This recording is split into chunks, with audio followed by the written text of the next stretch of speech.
WWE अपने worst downfall पे है। शायद आप कहीं लोगों को तो इस चीज का अंदाजा भी नहीं होगा, but this is the reality. और आज मैं इस वीडियो के अंदर यही सीरियस टॉपिक डिस्कस करने वाला हूं आप लोगों के साथ। नमस्कार दोस्तों, मेरा नाम है माशू, आप देख रहे हैं इनसाइड रेसलिंग।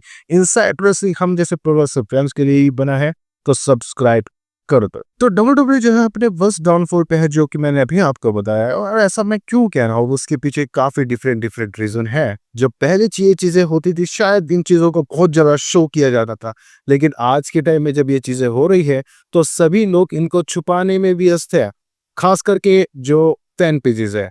हम इसी चीज के बारे में आज मैं डिस्कस करने वाला हूँ। ये वीडियो कुछ पार्ट्स के अंदर होने वाली है, और पहला पार्ट आता है। हाल ही में हर साल रेस्टलमेनिया के बाद क्या होता है, WWE अपने कुछ सुपरस्टार्स को रिलीज करती है, एक रिलीज लिस्ट लॉन्च कर रही है, और ये लगभग लगातार ही चल रहा है 2020 से, यानी कि कोविड एरा से ये कटिंग लगातार चल रही है सुपरस्टार्स की। आप इस चीज में ऐसा नहीं कह सकते कि हाँ ये चीज विंस मैकमैन के एरा में होती थी और ट्रिपल एच एरा में या फिर DQ एरा में नहीं होती। ये चीज हमें दोनों ही फेजेस के अंदर देखने को मिलती है, दोनों ही एरा के अंदर देखने को मिलती है। और इसी के आसपास लास्ट टाइम हमें बड़े सुपरस्टार जो रिलीज होते हुए दिखाई दिए थे, वो थे डॉल्फ जिगलर और बॉबी लैस्ली। मतलब ये ऐसे सुपरस्टार थे जो WWE के टॉप गायस थे।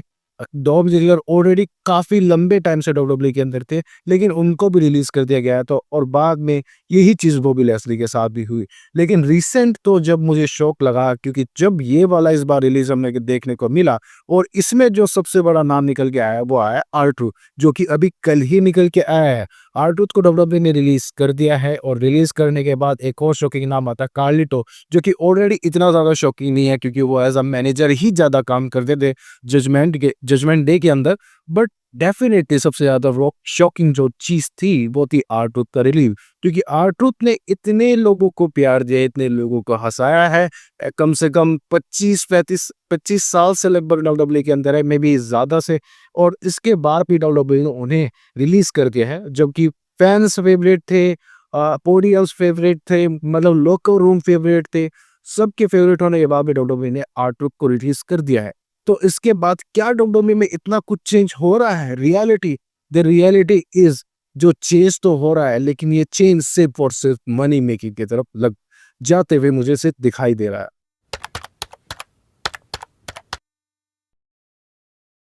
अब सबसे ज्यादा बुरी चीज मुझे जो लग रही है आज के जो नया एरा है, वो है मैच की एंडिंग्स। मैच की एंडिंग्स इतनी ज्यादा बोरिंग हो चुकी है, इतनी ज्यादा बोरिंग हो चुकी है, मतलब कोई भी प्रिडिक्ट इजीली कर सकता है। मतलब ऐसा नहीं है कि ये चीज पहले विंस मैकमैन के एरा में नहीं होती थी और अब के ही एरा में ऐसा हो रहा है, लेकिन अब के एरा में जो न्यू एरा है, या फिर बोलो TKO एरा है, इसके अंदर ये चीजें बहुत ज्यादा रिपीटेड है। रिपीटेड होने का मतलब है कि ये बहुत ही ज्यादा हमें दिखाई दे रही है। कैसे? कौन सी एंडिंग्स की बात कर रहा हूँ? मैं बोल रहा हूँ referee knockout out. Referee knockout हर एक मैच में हम देखते हैं कि रेफरी क्या होता है, मेन इवेंट चल रहा होता है, मेन इवेंट में रेफरी नॉकआउट हो जाता है, और जो हील कैरेक्टर है वो किसी भी तरह से अपनी जीत ले लेता है। यही चीज हमें जॉन सीना एरा, या फिर बोलो तो अपने रोमन रेन एरा, ये सभी चीजें के अंदर देखने को मिल रहे हैं। और हर ही एक मैच की सेम ही एंडिंग आप पिछले कुछ भी मैचेस उठा के देख सकते हो। रेसलमेनिया 40 के तो बाद के जितने भी ज्यादातर मैचेस है, अगर वो हील मैचेस है, तो मेन अगर उसके अंदर हील है, तो उसके अंदर ये आपको देखने को मिलेगा ही मिलेगा कि रेफरी के चोट लग जाएगी, रेफरी बाहर जाके गिर जाएगा, और रेफरी के बाहर गिरते ही जो है हील अपना काम करेगा और वो एज अ सुपरस्टार जीतेगा। मतलब ये इतनी ज्यादा कॉमन एंडिंग हो गई, मैं तो इरिटेटेड फील करता हूँ जब उस सेम एंडिंग को हर एक पेपर व्यू के अंदर देखता हूँ। बाकी आपको ये एंडिंग कैसे लगती है? आपने ये चीज नोटिस की नहीं की कि हर एक जो मैच है उसके अंदर सेम एंडिंग हो रही है? आपने ये चीज नोटिस की या नहीं की? मुझे कमेंट करके जरूर बताना। चलते हैं अगले पार्ट के ऊपर।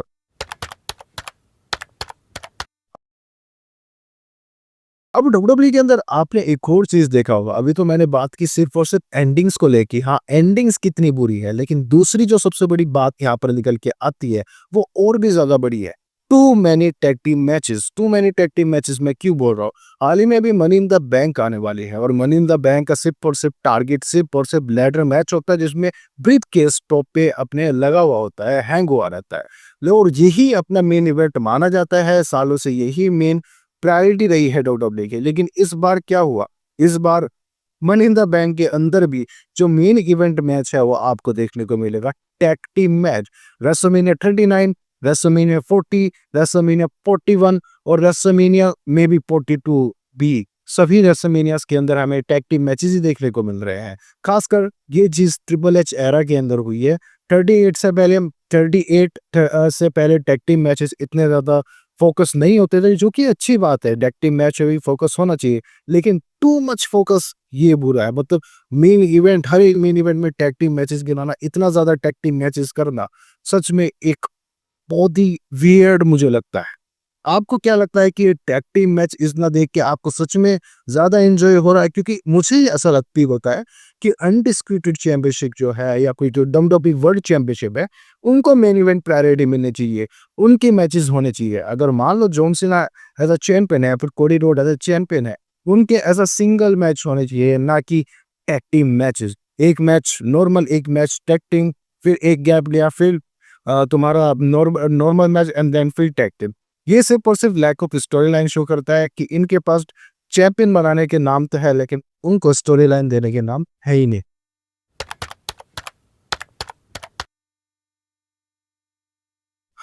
जो नेक्स्ट पार्ट है इस फेज का कि डब्ल्यूडब्ल्यूई क्यों एक डाउनफॉल की तरफ मूव कर रही है, वो है सबसे बड़ा पॉइंट, बड़ी टॉप गाइस। और उसका सबसे बड़ा अभी रिसेंट का एग्जांपल है कैरियन क्रॉस।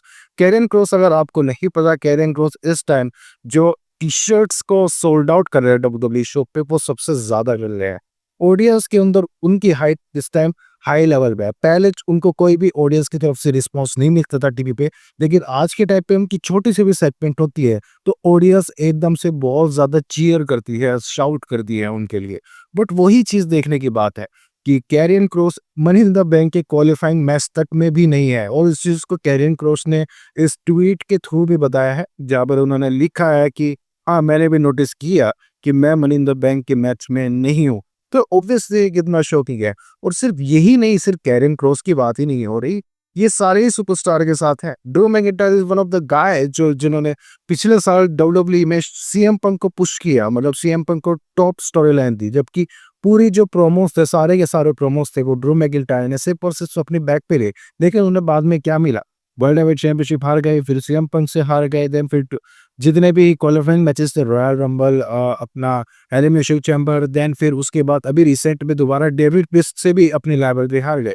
तो यही चीज है कि जो टॉप सुपरस्टार्स है, including Drew McIntyre, including Karrion Kross, including other guys, like if you talk about Johnny Gargano, you can talk about Randy Orton, और भी ऐसे कई टॉप गाइस देखने को मिलेगी। सबसे बड़ा एग्जांपल फिन बैलर है, उन्हें आज तक वर्ल्ड में चैंपियन ही नहीं बनाया जा रहा है। मत सोचो, जे उसो जिस पे अभी तक मैच करने नहीं आते, फाइट करने नहीं आते। मैं ऐसा क्यों बोल रहा हूँ कि क्योंकि दो ही तीन मूव देखने को मिलेगी, मेन तो super kick, spear and splash. उनको वर्ल्ड हेवीवेट चैंपियनशिप की अपॉर्चुनिटी दी जा रही है, उन्हें वर्ल्ड हेवीवेट चैंपियन बनाया जा रहा है। But if you talk about fin baler, उनके लिए क्या हो रहा है? कुछ भी नहीं। तो टॉप गाइस को यहाँ पर बहुत ज्यादा बरी किया जा रहा है।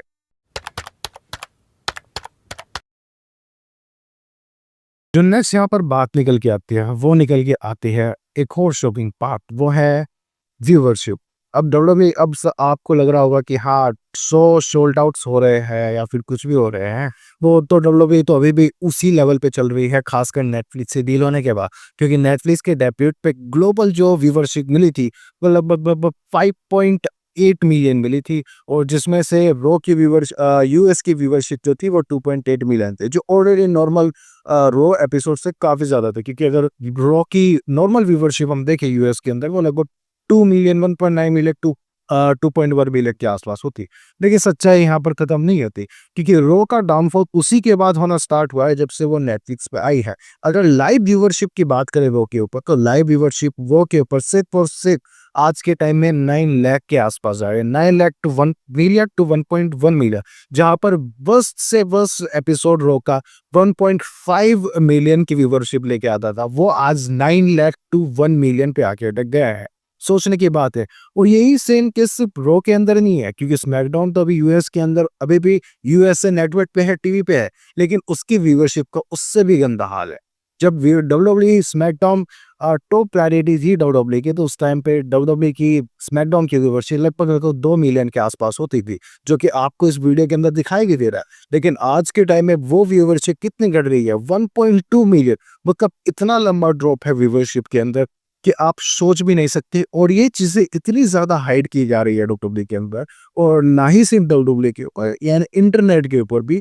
मतलब जब पुराना डब्ल्यूडब्ल्यूई का एक एरा था, खासकर विंस मैकमैन एरा, तो हर हफ्ते की जो व्यूअरशिप थी उसके ऊपर पोस्ट आया करती थी, अगर आपको याद हो। अगर आप डब्ल्यूडब्ल्यूई के बहुत ही ज्यादा बड़े फैन हो तो आपको ये बात पता होगी। लेकिन जब से ट्रिपल एच एरा आया है, जब से व्यूअरशिप वाली पोस्ट देखना ही बंद होगी, क्योंकि व्यूअरशिप एक्चुअली में बहुत ज्यादा डाउन है। ये जो ग्राफ दिख रहा है, जो कि रेसोनोमिक्स आपको दिखा रहा है, इस ग्राफ से ही वो पता लग जाता है कि डब्ल्यूडब्ल्यूई की कितनी ज्यादा मारामारी हो रखी है इस टाइम पे व्यूअरशिप के मामले में। व्यूअरशिप एक्चुअली में नहीं आ रही।